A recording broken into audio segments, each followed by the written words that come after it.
নমস্কার, তোমাদের সকলকে আমি স্বাগত জানাচ্ছি নজরের স্টোরির নতুন ভিডিওতে। আজকে চলে এসেছি নতুন বই নিয়ে, ইনফ্যাক্ট নতুন এডিশন নিয়ে। আজকে কথা বলবো জগন্নাথ জানার লেখা বর্ণপরিচয় পাবলিকেশন থেকে প্রকাশিত ডাব্লিউবিসিএস হিস্ট্রি অপশনাল জ্ঞান শিখা। বাংলা ভার্সানে ডাব্লিউবিসিএস হিস্ট্রি অপশনালের জন্য খুব ভালো একটি বই, যেখানে একই বইতে আমরা অধ্যায়ভিত্তিক আলোচনা ও বিগত বছরের প্রশ্নোত্তর সহকারে রচিত বলা হচ্ছে প্রাচীন, মধ্য, আধুনিক ইউরোপ এবং সমসাময়িক বিশ্বের ইতিহাস সহ প্রথম এবং দ্বিতীয় পত্র একত্রে, অর্থাৎ ফার্স্ট পেপার এবং সেকেন্ড পেপার, যে দুটো অপশনাল পেপার থাকে হিস্ট্রি সাবজেক্টের ক্ষেত্রে, সেই দুটোই তোমাদের এই একটা বই থেকে কিন্তু কভার হয়ে যাচ্ছে। এই বইটা সব থেকে ভালো দিকের মধ্যে যেটা আমিও দেখলাম, যে তোমাদেরকে খুব বেশি পরিশ্রম করতে হবে না। 822 অব্দি এখানে দেখতে পাচ্ছি পেজ নাম্বার। এই 822 পেজ ধরে প্রাচীন, মধ্য, আধুনিক এবং ইউরোপের ইতিহাস, সমসাময়িক বিশ্বের ইতিহাস সবকিছু নিয়ে নোটের আকারে বানানো রয়েছে, বিভিন্ন টিকা রয়েছে। অর্থাৎ ডাব্লিউবিসি হিস্ট্রি অপশনালের ক্ষেত্রে তোমাদের যখন প্রশ্ন যেরকম আসে, বিগত বছরে এখানে আছে দেখাবো, প্রশ্ন যেরকম আসে সেইভাবে কিন্তু একদম উত্তর আকারে লেখা রয়েছে। অর্থাৎ নোট মেকিং যেটা বিষয়টা থাকে সেটা তোমাদের কিন্তু খুব একটা করতে হচ্ছে না। আগে থেকেই প্রশ্ন উত্তর ধরে বেশ সুন্দর করে একাধিক বিষয়কে অধ্যায়ভিত্তিকভাবে সাজানো আছে। একটু পরে আমরা বিশদে বিষয়টা দেখব। যদি মনে করে এই বইটা আমাদের কাছ থেকে সংগ্রহ করবে, তাহলে বইটা দাম করা হয়েছে 699, দেখতে পাচ্ছ এখানে। অষ্টম প্রকাশ 2027। এবং এই বইটা যদি আমাদের কাছ থেকে সংগ্রহ করতে হয়, সেই ক্ষেত্রে এই ভিডিও ডেসক্রিপশনে এবং কমেন্ট সেকশনের নিচে আমাদের হোয়াটসঅ্যাপ নাম্বার দেখতে পাবে, সেখানে আমাদের সঙ্গে যোগাযোগ করতে পারো। কিরকম কি দাম পড়বে আমরা জানিয়ে দেবো। এবং কম্পিটিটিভ এক্সাম সংক্রান্ত এই রকম বিভিন্ন বুক রিভিউ বাংলা ভাষায় দেখার জন্য এই চ্যানেলটা তোমরা অবশ্যই সাবস্ক্রাইব করতে পারো। আশা করি ভিডিওটা ভালো লাগবে। তাহলে চলো ভিডিওটা শুরু করা যাক, বইটা দেখে নেওয়া যাক। তো শুরুতে আমরা দেখবো বইটার সূচিপত্র। যেমনটা দেখাচ্ছিলাম যে জগন্নাথ জানার বর্ণপরিচয়, এই বইটির সূচিপত্র কিন্তু অনেকটাই। ইনফ্যাক্ট প্রথমে সিলেবাস রয়েছে পেপার 1, পেপার 2, যেটা তোমরা অবশ্যই আশা করি এই বিষয়ে অবগত।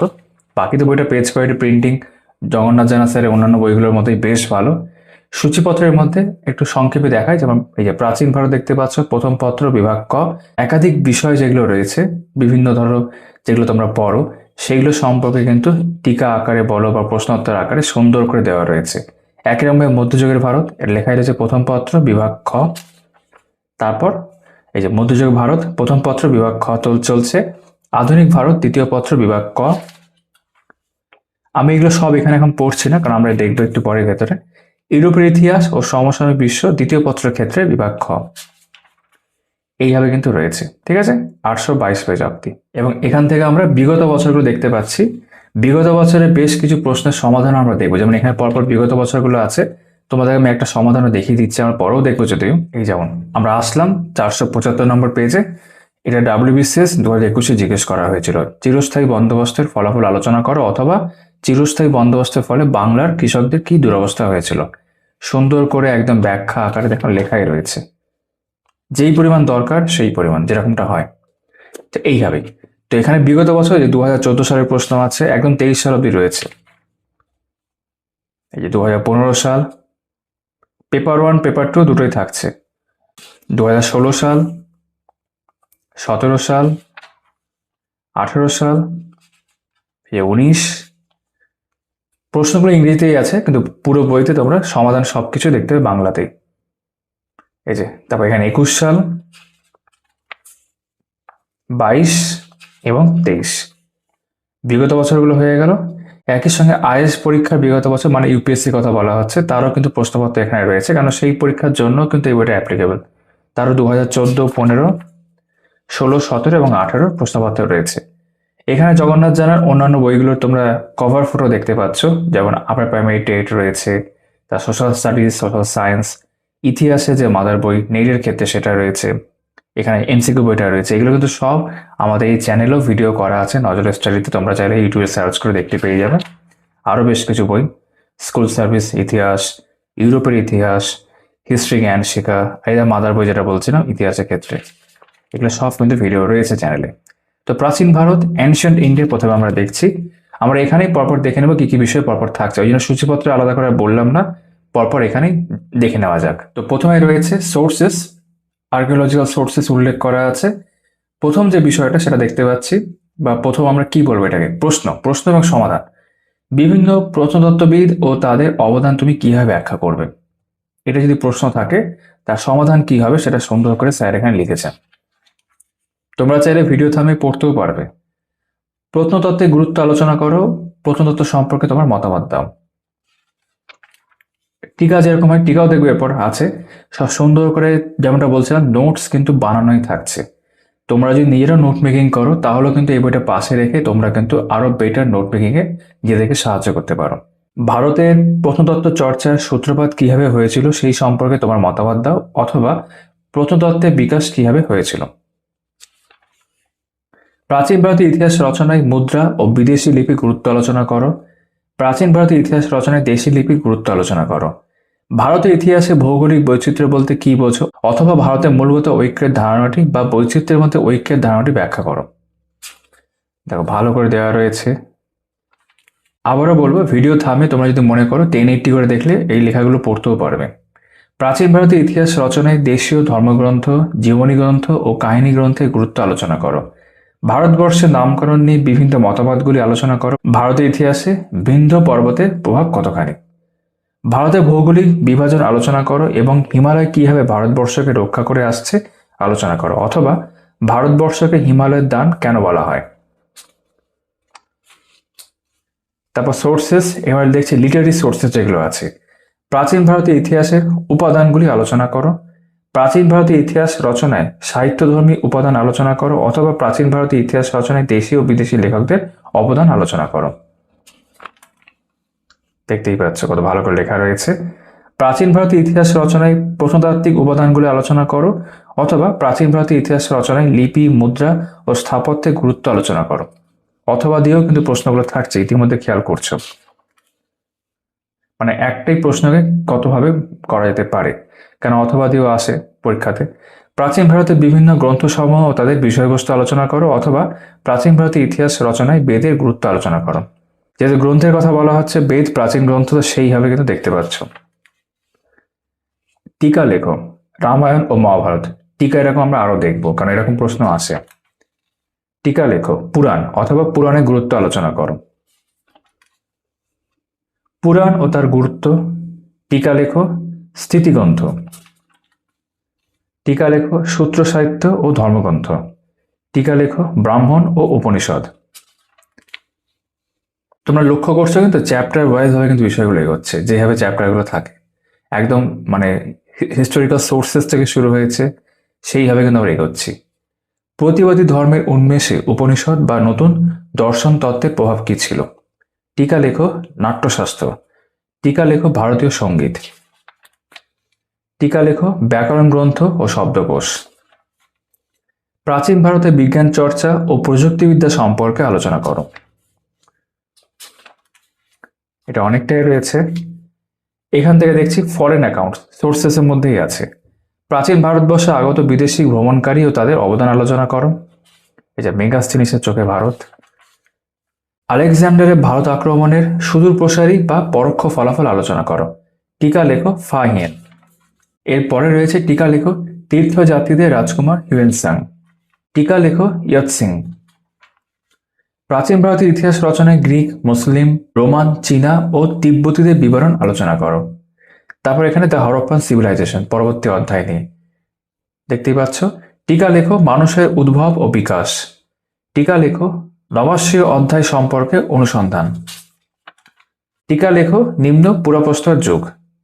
তারপর এখানে রয়েছে তাম্রপ্রস্তর গ্রামীণ সংস্কৃতি সম্পর্কে আলোচনা করো, অথবা টিকা লেখো কায়থা সংস্কৃতি, আহার সংস্কৃতি, মালব সংস্কৃতি এবং জর্ভেজ সংস্কৃতি। ঠিক আছে, প্রধান 4টি সংস্কৃতি এখানে থাকছে, সেগুলো সম্পর্কে টিকাও লিখতে পারবে। টিকা লেখো মেগাস্থিলিক সংস্কৃতি। টিকা লেখো রয়েছে সোয়ান সংস্কৃতি। টিকা লেখো উত্তর সোয়ান সংস্কৃতি রয়েছে। টিকা লেখো উন্নত বা বিকশিত সোয়ান সংস্কৃতি। টিকা লেখো লৌহযুগ। হরপ্পা সভ্যতা ব্যাপ্তি, পরিধি বা বিস্তার আলোচনা করো। ম্যাপ দিয়ে দেওয়া রয়েছে, এরকম কিন্তু ম্যাপ তোমরা কিন্তু ইউজ করতে পারো ইতিহাসের ক্ষেত্রে, তাতে তোমাদের রাইটিংটা কিন্তু আরো বেটার হবে। তো হিস্ট্রি সংক্রান্ত ম্যাপ এখানে রয়েছে, হরপ্পা সভ্যতাগুলো দেখানো হয়েছে এখানে। হরপ্পা সভ্যতার নগর কেন্দ্রিক বৈশিষ্ট্যগুলি আলোচনা করো। হরপ্পা সভ্যতার ধর্মীয় জীবন কেমন ছিল। হরপ্পা সভ্যতার অর্থনৈতিক জীবনে কৃষি, পশুপালন ও শিল্প বাণিজ্যের গুরুত্ব নিরূপণ করো। হরপ্পা সভ্যতার নগর পরিকল্পনা আলোচনা করো। হরপ্পা সভ্যতার বা হরপ্পার অর্থনৈতিক জীবনে কৃষি, পশুপালন ও শিল্প বাণিজ্যের প্রভাব আলোচনা করো। ভারতবর্ষকে কেন হিমালয় দান বলা হয়, একটু আগে আমরা দেখলাম এরকম একটা, অথবা ভারতবর্ষকে হিমালয়ের মানসকন্যা কেন বলা হয়। ভারতের ইতিহাসে মূলগত ঐক্য সম্পর্কে আলোচনা করো, হরপ্পা সভ্যতা ধ্বংসের কারণ আলোচনা করো, অথবা হরপ্পা সভ্যতা পতনের কয়েকটি কারণ উল্লেখ করো। এখন অবধি আমরা জাস্ট কয়েকটা এরকম তোমাদের দেখাচ্ছি, অনেক রয়েছে এইভাবে। হরপ্পা সভ্যতাকে কি সরস্বতী সভ্যতা বলা যায়? হরপ্পা সভ্যতার সঙ্গে বহির্বিশ্বের সম্পর্ক আলোচনা করো। টিকা লেখো হরপ্পা, টিকা লেখো মহেঞ্জোদারো, টিকা লেখো কালিবঙ্গান, বিভিন্ন সাইটগুলো নিয়ে রয়েছে। টিকা লেখো চানুদারো, টিকা লেখো লোথাল, ধোলাভিরা রয়েছে টিকা। পরবর্তী বিষয় দ্য আয়রন এজ, দেওয়া রয়েছে ভেদিক সোসাইটি আর মেগালিথিক কালচার। পুরাতন প্রস্তর যুগ ও মধ্য প্রস্তর যুগের সংক্ষিপ্ত বিবরণ দাও। নব্য প্রস্তর যুগকে কেন বিপ্লবের যুগ এবং তাম্র প্রস্তর যুগকে কেন ধাতুর যুগ বলা হয়? আর্যদের আদি বাসস্থান কোথায় ছিল, এই নিয়ে তোমার মতামত জানো, অথবা আর্য বিতর্ক বলতে কি বোঝায় তোমরা জানো, তাদের বাসস্থান নিয়ে অনেক মতামত রয়েছে। এই অংশটা অনেকটাই বড়। বৈদিক সাহিত্য বলতে কি বোঝো? আদি বৈদিক যুগে সামাজিক জীবন আলোচনা করো, আদি বৈদিক যুগে অর্থনৈতিক জীবন আলোচনা করো, আদি বৈদিক যুগের ধর্মীয় জীবন আলোচনা করো, পরবর্তী বৈদিক যুগের সামাজিক জীবন আলোচনা করো। পরবর্তী বৈদিক যুগের অর্থনৈতিক জীবন আলোচনা করো, পরবর্তী বৈদিক যুগের ধর্মীয় জীবন আলোচনা করো। আর্য কারা, অথবা আর্যরা বহিরাগত না ভারতীয় বলে তুমি মনে করো, অথবা আর্যরা জাতি না ভাষা, এই বিবর্তন তত্ত্বের বিশ্লেষণ করো। বৈদিক যুগে রাজনৈতিক অবস্থা আলোচনা করো, অথবা বৈদিক যুগে রাজনৈতিক ও প্রশাসনিক কর্মধারা সম্পর্কে আলোচনা করো। পরবর্তী বৈদিক যুগে রাষ্ট্রনৈতিক ও প্রশাসনিক কর্মধারা আলোচনা করো। ঋগ বৈদিক যুগে ধর্ম ও দেবতা আলোচনা করো। টিকা লেখো 10 রাজার যুদ্ধ। তারপর টিকা রয়েছে বৈদিক যুগে সমাজ জীবন। আরেকটি টিকা রয়েছে বৈদিক যুগে বিভিন্ন শ্রেণী ও জাতিবিন্যাস সম্পর্কে আলোচনা করো। এরপর পিরিয়ড অফ মহাজনপদাস, মহাজনপদ শুরু হচ্ছে। ষোড়শ মহাজনপদ ও মগধের উত্থান সম্পর্কে আলোচনা করো। এই সংক্রান্ত একাধিক বিষয় টিকায় আছে। মগধের উত্থান, তারপর মগধ কিভাবে সাম্রাজ্যে পরিণত হয়েছিল, হর্ষঙ্ক বংশ তাদের অবদান, খ্রিস্টপূর্ব 6ষ্ঠ শতাব্দী প্রতিবাদী আন্দোলন সম্পর্কে আলোচনা করো। প্রতিবাদী আন্দোলন ও বৌদ্ধ এবং জৈন ধর্মের উত্থান আলোচনা করো। টিকা রয়েছে প্রতিবাদী আন্দোলনের অর্থনৈতিক কারণ। পরবর্তী টিকা হচ্ছে প্রতিবাদী আন্দোলনের রাজনৈতিক কারণ, বঞ্চনা ও বৈষম্যের বিরুদ্ধে নানা প্রতিবাদ। টিকা রয়েছে গৌতম বুদ্ধ ও বৌদ্ধ ধর্ম সম্পর্কে আলোচনা করো, তার মধ্যে এগুলো আসছে। টিকা কি রয়েছে? বৌদ্ধ ধর্মের প্রসার বা বিস্তার আলোচনা করো, জৈন ধর্মের উত্থান ও প্রসার আলোচনা করো। এই জৈন সাহিত্যে দ্বাদশ অঙ্গ উল্লেখ করা আছে, এটা তোমরা দেখাতে পারো। ভারতের ইতিহাসে জৈন ধর্মের অবদান আলোচনা করো, বৌদ্ধ ধর্মের অবলুপ্তির কারণ আলোচনা করো। ব্রাহ্মণ্য জৈন ও বৌদ্ধ ধর্মের তুলনামূলক আলোচনা রয়েছে। জৈন, বৌদ্ধ ও হিন্দু ধর্মের মধ্যে সাদৃশ্য বৈসাদৃশ্য আলোচনা করো। টিকা রয়েছে প্রথম বৌদ্ধ সম্মেলন, দ্বিতীয় বৌদ্ধ সম্মেলন, তৃতীয় বৌদ্ধ সম্মেলন। এখানে ত্রিপিটক নিয়ে টিকা রয়েছে। চতুর্থ বৌদ্ধ সম্মেলন, তোমরা জানো 4টে ছিল। বৌদ্ধ ধর্মের অবলুপ্তির কারণগুলি উল্লেখ করো, অথবা দ্বাদশ শতক থেকে বৌদ্ধ ধর্মের অবক্ষয়ের কারণগুলি উল্লেখ করো। মৌর্যান এম্পায়ার, মৌর্য সাম্রাজ্য, চন্দ্রগুপ্ত মৌর্যের উত্থান আলোচনা করো। অমৃতঘাট বিন্দুসার নিয়ে রয়েছে। কৌটিল্যের অর্থশাস্ত্র রয়েছে। সম্রাট অশোকের উত্থান আলোচনা করো। অশোকের সাম্রাজ্য, অশোকের উত্তরাধিকারী, মৌর্য শাসন ব্যবস্থা সম্পর্কে আলোচনা করো। অশোকের মুখ্য 14টি মুখ্য শিলালিপি বা গিরি শাসনের বিষয়বস্তু উল্লেখ করো। অশোকের ধর্ম সম্পর্কে আলোচনা করো। মৌর্য যুগের কৃষি, অর্থনীতি, শিল্প বাণিজ্য ও নগর সম্পর্কে আলোচনা করো। মৌর্য সাম্রাজ্যের পতনের কারণগুলি আলোচনা করো। মৌর্য শাসন ব্যবস্থার প্রধান বৈশিষ্ট্যগুলি আলোচনা করো, অথবা মেগাস্থিনিস ও কৌটিল্যের বিবরণে কিভাবে মৌর্য শাসন ব্যবস্থা সম্পর্কে আমাদের জানতে সাহায্য করে, অথবা মৌর্য শাসন ব্যবস্থার অসামরিক ও সামরিক দিকগুলি পর্যালোচনা করো। পরবর্তী টিকা হচ্ছে হাতিগুম্ফা শিলালিপি, অশোকের শিলালিপি। প্রাক মৌর্য যুগে উত্তর পশ্চিম ভারতে পার্শ্বিক ও গ্রিক আক্রমণ সম্পর্কে আলোচনা করো। সেলুকাসের সঙ্গে চন্দ্রগুপ্ত সম্পর্ক কী ছিল লেখো। ভারতের অভ্যন্তরে চন্দ্রগুপ্তের রাজ্যজয় সম্পর্কে সংক্ষিপ্ত ধারণা দাও। তিনি কবে কোথায় মারা যান। প্রাচীন ভারতের কয়েকটি ধর্ম সম্পর্কে তোমার ধারণা বিবৃত করো। এই প্রসঙ্গে অশোকের ধর্মবিজয় সম্পর্কে কি জানো। কনিষ্কের তৃতীয় অশোক বলার কারণ কি, কনিষ্ককে। তো এইভাবে আমি দেখতে পাচ্ছি প্রচুর রয়েছে, মানে আমি এইভাবে পড়তে থাকলে এই ভিডিও অনেক বড় হবে। আমরা জাস্ট সামান্যই কভার করতে পেরেছি। তো আমি এবার স্কিপ করে পরপর দেখাচ্ছি, সব পড়ছি না আর। তো একই রকমভাবে পোস্ট মডার্ন পিরিয়ড দেখতে পাচ্ছি। ইন্দো গ্রিক রয়েছে, ভারতীয় উপমহাদেশের সঙ্গে পারস্যের যোগাযোগ, কুষাণদের পরিচয় আলোচনা করো, ভারতের কুষাণ সাম্রাজ্য স্থাপন কিভাবে হয়েছিল, কুষাণ সাম্রাজ্যের পতন আলোচনা করো। সবগুলো আমি আর পড়ছি না। গান্ধার শিল্প, গান্ধার শিল্পের বিষয়বস্তু। টিকা রয়েছে সাতবাহন যুগের সমাজ ও ধর্ম, সঙ্গম যুগের কৃষি ও শিল্প আলোচনা, সঙ্গম যুগের সমাজ জীবন আলোচনা করো, সঙ্গম সাহিত্য, চের বা কেরল রাজাদের অবদান, পাণ্ড্য রাজাদের অবদান, গুপ্ত সাম্রাজ্য, সমুদ্রগুপ্ত উত্তর ভারত অভিযান বা আর্যাবর্ত অভিযান আলোচনা করা রয়েছে। সমুদ্রগুপ্তের দক্ষিণ ভারত অভিযান বর্ণনা করো। সমুদ্রগুপ্তের সীমান্ত রাজ্য জয়। দেখতেই পাচ্ছি দ্বিতীয় চন্দ্রগুপ্ত রয়েছে, স্কন্দগুপ্ত। গুপ্ত যুগের শাসন ব্যবস্থা সম্পর্কে আলোচনা করো। গুপ্ত সাম্রাজ্যের পতনের কারণ, তারপর প্রাচীন ভারতে বিজ্ঞান চর্চা। ব্রহ্মগুপ্ত টিকা রয়েছে, নালন্দা বিশ্ববিদ্যালয়ের টিকা রয়েছে। কালিদাস অথবা গুপ্ত যুগের সাহিত্য আলোচনা করো। গুপ্ত যুগে নারীদের অবদান সম্পর্কে আলোচনা করো। গুপ্ত যুগের ধর্ম, গুপ্ত যুগের মুদ্রা, এই যে বাঘ গুহা চিত্র রয়েছে। প্রাচীন ভারতের চিত্রকলা, খাজুরাহ মন্দির, গুপ্ত যুগের ভাস্কর্য, প্রাচীন ভারতের সামন্ততন্ত্র সম্পর্কে আলোচনা করো। গুপ্ত যুগকে কি সুবর্ণ যুগ বলা যেতে পারে? গুপ্ত যুগে হুন আক্রমণ, প্রচুর বিষয় রয়েছে এই বইতে। ভারতে হুনদের পরিচয়, অজন্তা, ইল্লোরা, গুপ্ত যুগের মুদ্রা। তারপর এখানে দেখিয়ে দিই হর্ষবর্ধন কিভাবে সিংহাসন আরোহণ করেন। হর্ষবর্ধনের ধর্মমত ও সাংস্কৃতিক চেতনা বিবরণ দাও। শাসক হিসেবে হর্ষবর্ধনের দূরদর্শিতা পরিচয় দাও, তার আদর্শ অবস্থা রেখো। এখান থেকে post Gupta period and rise of regional states রয়েছে। পল্লব যুগের স্থাপত্য ভাস্কর্য, চোল যুগের স্থাপত্য ভাস্কর্য, প্রাচীন বাংলা রয়েছে। গৌড়বঙ্গের উত্থান, শশাঙ্ক, বাংলার পাল শাসকদের অবদান আলোচনা করো। টিকা রয়েছে কৈবর্ত বিদ্রোহের WBCS 2022 জিজ্ঞাসা করেছে। পাল যুগের শাসন ব্যবস্থা আলোচনা করো। ধর্মপাল ও দেবপালের নেতৃত্বে বাংলা কিভাবে শক্তিশালী হয়েছিল, এই পাল সাম্রাজ্য দেওয়া রয়েছে ম্যাপের আকারে। প্রাচীন বাংলার ইতিহাসে সেন বংশের অবদান আলোচনা করো। সেন যুগের শাসন ব্যবস্থা আলোচনা করো। তো দেখতেই পাচ্ছ প্রচুর বিষয় এখানে থাকছে, আমি সবগুলো আর পড়ছিও না। এখান থেকে মধ্যযুগে ভারত, এতক্ষণ প্রাচীনই ছিলাম। সুলতানি যুগ দিয়ে শুরু হচ্ছে। টিকা লেখক কবিদের রাজকুমার আমির খসরু অথবা আমির খসরুর চোখে ভারত, খুব ভালো বিষয়। যে আলবেরনি বা আলবেরনির চোখে ভারত, ইবন বতুতা, সব পর থাকছে। সুলতান মাহমুদের ভারত অভিযান বর্ণনা করো বা টিকা রয়েছে সুলতান মাহমুদ। ঘুর বংশ, মোহাম্মদ ঘুরি, চেঙ্গিস খা, তরাইনের যুদ্ধ।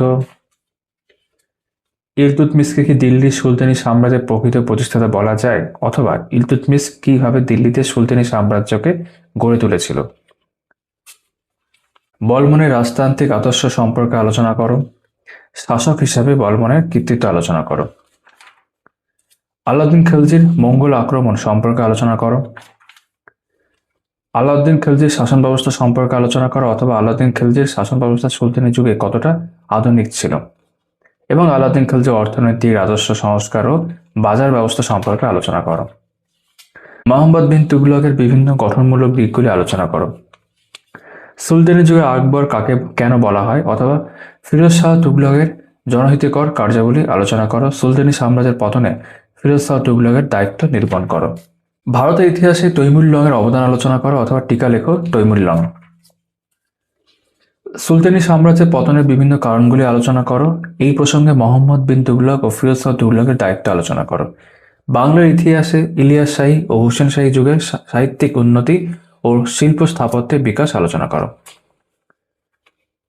মোহাম্মদ গাওয়ান, বাহমানি রাজ্যের পতনের কারণগুলি উল্লেখ করো। আমি পরপর দেখাচ্ছি, বিভিন্ন বংশ এখানে দেখতে পাচ্ছি। বিজয়নগরের শাসন ব্যবস্থা, সমাজ ব্যবস্থা ও সংস্কৃতি আলোচনা করো। বিজয়নগর ও বাহমনি রাজ্যের সংঘাত কেন শুরু হয়েছিল। বিজয়নগর রাজ্যের গুরুত্ব পতনের কারণ উল্লেখ রয়েছে, সামাজিক জীবন, সংস্কৃতি, বিদেশি পর্যটকদের চোখে বিজয়নগর। তালিকোটার যুদ্ধ কবে কেন হয়েছিল, বিজয়নগরের পতনের কারণগুলি উল্লেখ করো।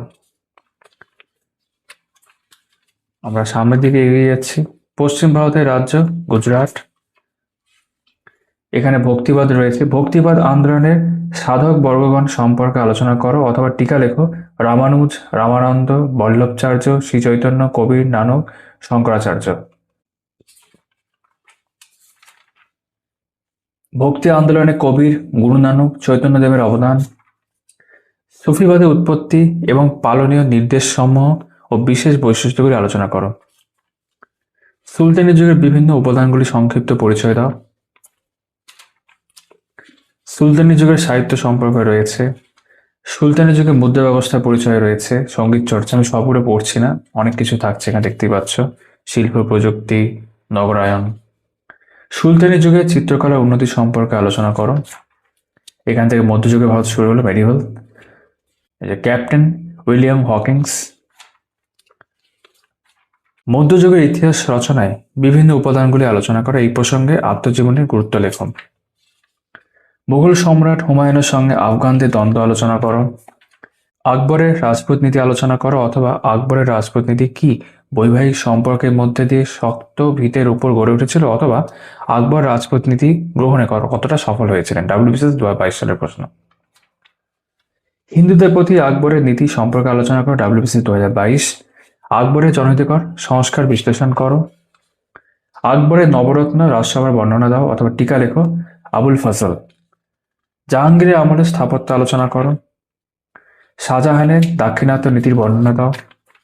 শাহজাহানের রাজত্বকালকে কি সুবর্ণযুগ বলা যায়? শাহজাহানের জীবিতকালে উত্তরাধিকার যুদ্ধ সম্পর্কে তোমার মতামত দাও, তোমরা জানবে।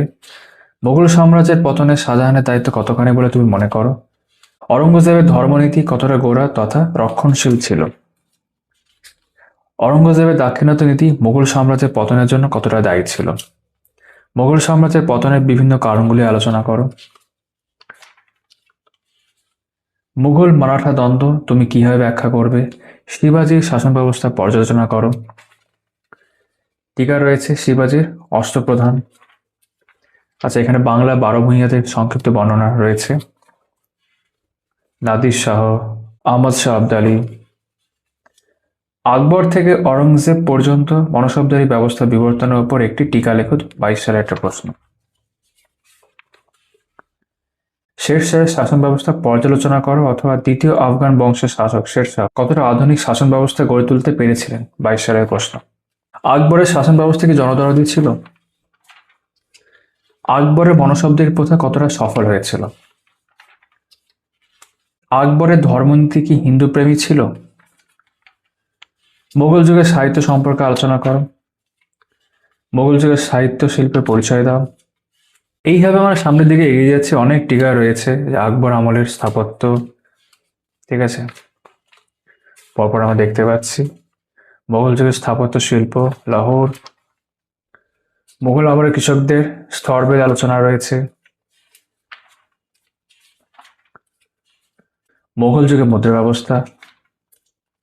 বাংলায় ইউরোপীয় বণিকদের সম্পর্কে আলোচনা রয়েছে এখানে। ওলন্দাজ বণিকদের আগমন ও কার্যকলাপ সম্পর্কে আলোচনা। ফরাসি বণিকদের আগমন ও কার্যকলাপ। এখান থেকে আধুনিক ভারত শুরু হচ্ছে। স্বাধীন রাজ্য সময়ের উত্থান, হায়দ্রাবাদ। বাংলা নবাবদের সম্পর্কে সংক্ষিপ্ত আলোচনা, দেখতেই পাচ্ছ। পলাশী যুদ্ধের কারণ ও গুরুত্ব আলোচনা করো। পলাশী যুদ্ধের ফলাফল ও প্রভাব আলোচনা করো। বাংলার নবাব মীর কাসিমের স্বাধীন কর্মসূচি ও অর্থনৈতিক সংস্কার পর্যালোচনা করো। এটা 14 সালে এসেছিল, ইংরেজি প্রশ্নটা দেওয়া রয়েছে। মুঘল যুগে আগত বিভিন্ন পর্যটকদের মতামত আলোচনা করো। বাংলার নবাব মুর্শিদ কুলি খাঁ, সুজাউদ্দিন ও আলিবর্দী খাঁয়ের সঙ্গে ইংরেজ ইস্ট ইন্ডিয়া কোম্পানির সম্পর্ক আলোচনা করো। 1764 সালে বক্সার যুদ্ধের গুরুত্ব রয়েছে। ঔপনিবেশিক ভারতের অর্থনীতি সম্পর্কে আলোচনা করো। কর্ণাটকের যুদ্ধগুলি, কার্নেটিক ওয়ার্স আমরা জানি। অযোধ্যার নবাবগণ। আধুনিক ভারতের ইতিহাসে মারাঠা শক্তির অবদান রয়েছে। ইঙ্গো মারাঠা সম্পর্ক আলোচনা করো। তারপরে বিভিন্ন যুদ্ধগুলো রয়েছে। ভারত ইতিহাসে ইঙ্গ মহীশূর সম্পর্ক আলোচনা করো। মহীশূরের শাসক হায়দার আলীর কীর্তিত্ব আলোচনা করো। ইংরেজ কোম্পানি আমলে ও ব্রিটিশ শাসনের আমলে তিব্বত নীতি পর্যালোচনা করো। ভারত ইতিহাসে ইঙ্গ ফরাসি দ্বন্দ্ব আলোচনা করো। দ্বন্দ্বের বিভিন্ন যুদ্ধগুলো থাকছে। লর্ড ডালহৌসির ব্রিটিশ সাম্রাজ্য বিস্তারে তিনটি নীতি কি কি? টিকা রয়েছে ভারতের বস্ত্রশিল্পের ধ্বংসের কারণগুলি আলোচনা করো, WBCS 2021। ওয়ারেন হেস্টিংসের এবং লর্ড কর্নওয়ালিসের ভূমি রাজস্ব নীতি আলোচনা করো। চিরস্থায়ী পড়েছিলাম তখন, চিরস্থায়ী বন্দোবস্তের ফলাফল আলোচনা করো, অথবা চিরস্থায়ী বন্দোবস্তের ফলে বাংলার কৃষকদের কি দুরবস্থা হয়েছিল। চিরস্থায়ী বন্দোবস্ত কি? এই বন্দোবস্তের ফলাফল আলোচনা করা বলা হয়েছে। পাশ্চাত্য শিক্ষার বিস্তার ও মেকলে মিনিট। রাজা রামমোহন রায়কে আধুনিক ভারতের পথিকৃৎ ও ভারতের প্রথম আধুনিক মানুষ বলা কতটা যুক্তিসঙ্গত? শিক্ষা ও ধর্ম সংস্কার রাজা রামমোহন রায়ের অবদান লেখো। দয়ার সাগর ঈশ্বরচন্দ্র বিদ্যাসাগরের শিক্ষা সংস্কার ও সমাজ সংস্কার সম্পর্কে আলোচনা করো। নারী কল্যাণে বিদ্যাসাগরের অবদান বর্ণনা করো। বিধবা বিবাহ আন্দোলনে তার উদ্যোগ আলোচনা করো। ভারতের জাতীয়তাবোধের বিকাশে বঙ্কিমচন্দ্রের অবদান আলোচনা করো। এই যে দেখতে পাচ্ছ বাবা রয়েছে। ভারতের মানবতাবাদী আন্দোলনে রামকৃষ্ণ পরমহংসের অবদান আলোচনা করো। নবভারত গঠনে স্বামী বিবেকানন্দের অবদান আলোচনা করো। রামকৃষ্ণ মিশন। ঊনবিংশ শতাব্দী সংস্কার আন্দোলনে দেবেন্দ্রনাথ ঠাকুর, দয়ানন্দ সরস্বতী ও ডিরোজিওর অবদান আলোচনা করো। থিওসফিক্যাল আন্দোলন রয়েছে, ব্রাহ্ম সমাজ রয়েছে, পরপর এগুলো থাকছে। হ্যাঁ, 19 শতকে ভারতের ফরাসি সমাজের সংস্কার আন্দোলনের সংক্ষিপ্ত পরিচয়। এই যে আলিগড় আন্দোলনে স্যার সৈয়দ আহমেদের ভূমিকা লেখো। সাংবিধানিক দলিত আন্দোলন ও আম্বেদকর। টিকা রয়েছে লর্ড ওয়েলেসলি ও অধীনতামূলক মিত্রতা নীতি।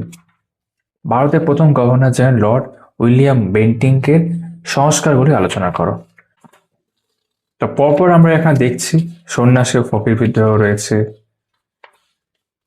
বিরসা মুন্ডা, রংপুর বিদ্রোহ, বারাণসী বিদ্রোহ রয়েছে, নীল বিদ্রোহ রয়েছে। বিভিন্ন বিদ্রোহগুলো পরপর দেখছি। ওয়াবি আন্দোলন, ফরাসি আন্দোলন, পাইক বিদ্রোহ, আকালি আন্দোলন রয়েছে, তেভাগা কৃষক সংগ্রাম রয়েছে। 1857 সালে সিপাহী বিদ্রোহের কারণ ও প্রকৃতি আলোচনা করো। মহাবিদ্রোহের ফলাফল আলোচনা করো। মহাবিদ্রোহের সময় হিন্দু মুসলিম ঐক্য সম্পর্কে আলোচনা করো। সিপাহী বিদ্রোহকে অর্থাৎ মহাবিদ্রোহকে কি স্বাধীনতা যুদ্ধ বলা যায়? এই প্রসঙ্গে মার্কসবাদীরা কি বলছেন? ভারতের জাতীয়তাবাদের বিকাশ সম্পর্কে আলোচনা করো। ভারতের জাতীয়তাবাদী আন্দোলনে ইলবার্ট বিল বিতর্ক সম্পর্কে গুরুত্ব নির্ণয় করতে বলছে।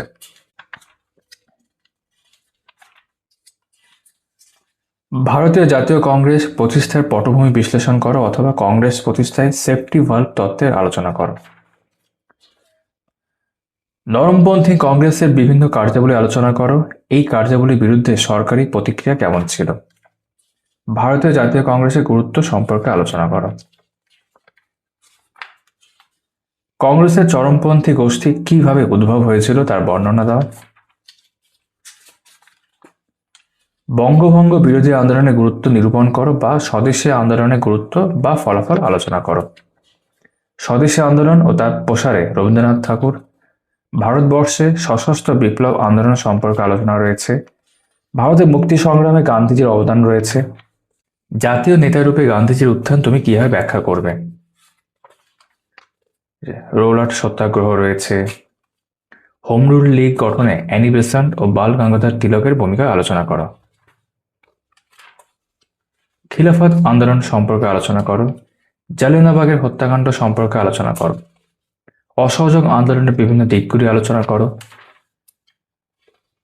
অসহযোগ আন্দোলনের বিস্তার কর্মসূচি এগুলো সব থাকছে। অসহযোগ আন্দোলনে চৌরি চৌরার ঘটনার প্রতিক্রিয়া আলোচনা করো। এই ঘটনায় বুদ্ধিজীবীদের সমালোচনা আলোচনা করো। 1923 সালে স্বরাজ দল ও চিত্তরঞ্জন দাসের অবদান আলোচনা করো। 14 সালে এই প্রশ্নটা এসেছিল। স্বরাজ দলের উৎপত্তি ও কর্মসূচি ও তার মূল্যায়ন করো। গদর পার্টির প্রতিষ্ঠা ও অবদান আলোচনা করো। বিভিন্ন বিদ্রোহীদের আমরা এখানে দেখতে পাচ্ছি।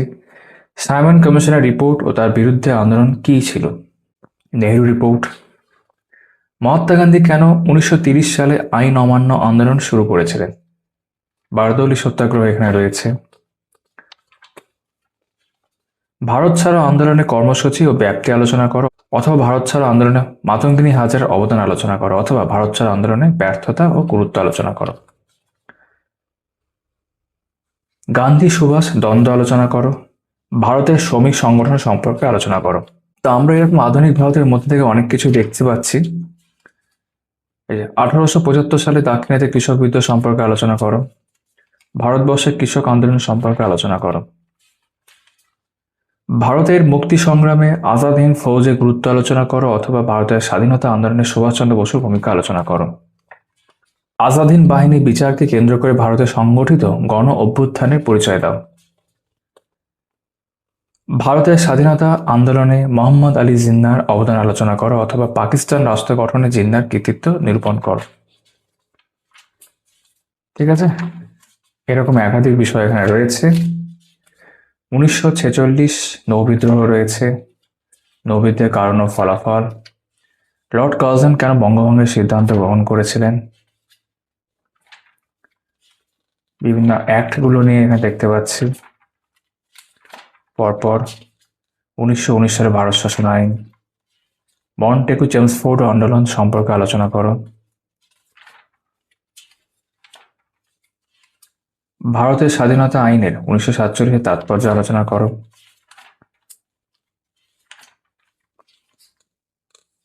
হায়দ্রাবাদে ভারত ভক্তি সম্পর্কে আলোচনা করো। কাশ্মীর সমস্যার বিশ্লেষণমূলক আলোচনা করো। কাশ্মীরের ইতিহাস সংক্ষেপে আলোচনা করো। পাকিস্তান থেকে পাঞ্জাবে আগত জনগোষ্ঠী পুনর্বাসনের বিষয়টি পর্যালোচনা করো। কলকাতায় উদ্বাস্তু পুনর্বাসন সমস্যা বিষয়ে আলোচনা করো। ঠিক আছে, রাজ্য পুনর্গঠন কমিশন কেন গঠিত হয়? জওহরলাল নেহরুকে তুমি কি আধুনিক ভারতের নির্মাতা মনে করো? মাউন্ট ব্যাটেন পরিকল্পনা কিভাবে 1947 সালে ভারত বিভাজনের পথকে প্রশস্ত করেছিল? ভারত বিভাজন কি অনিবার্য ছিল? WBCS 21 সালের প্রশ্ন। ঠিক আছে, তারপর প্রস্তাবনা রয়েছে, গণপরিষদ রয়েছে।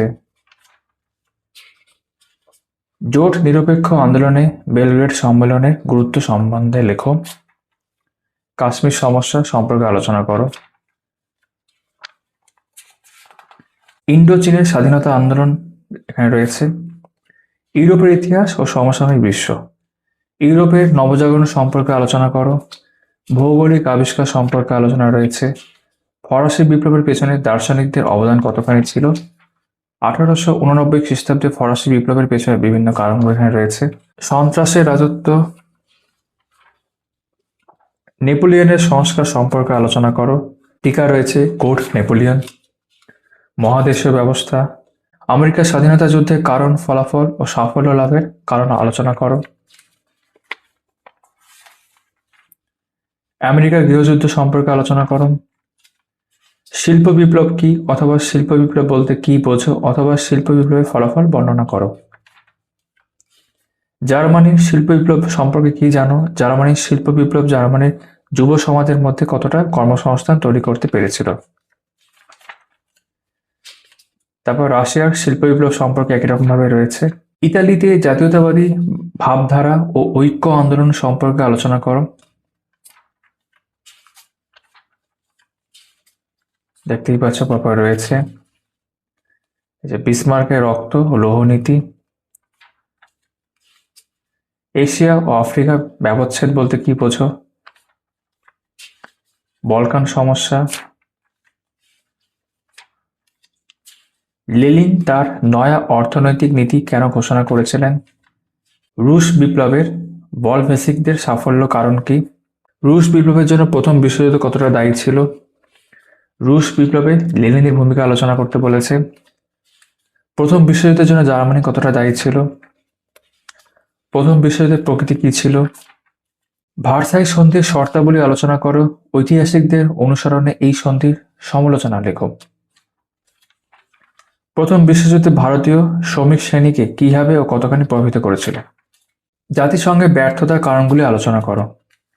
ফ্যাসিবাদের উত্থানের পরিস্থিতি, জার্মানিতে কিভাবে নাৎসিবাদের উন্মেষ হয়েছিল, মিউনিক চুক্তি, জাতিসংঘ প্রতিষ্ঠার উদ্দেশ্যগুলি আলোচনা করো।